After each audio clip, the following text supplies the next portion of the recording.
In this video, I'm going to show you how you can install the right Jiji app on your Android smartphone. If you find this video helpful, please like and subscribe to this channel.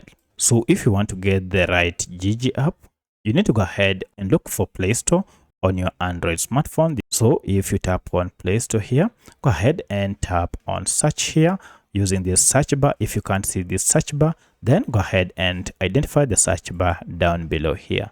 Then just search for Jiji like this, and this will take you to Jiji app. As you can see, we have Jiji here, and to know that it's the right app, it must be from Jiji group.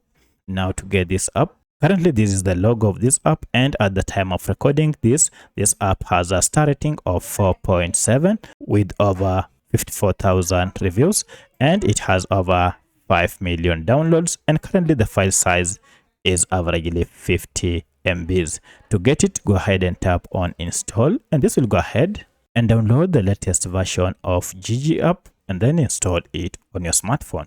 Once it has been installed, now you can proceed and start using the latest version of Jiji app, and this is the opening interface that you can use. So if I go back, I can also open the Jiji app from here. So that's how you can download the right Jiji app on your Android smartphone. If you have any other question, kindly let me know in the comment section. Otherwise, thanks for watching, and let's meet in the next video.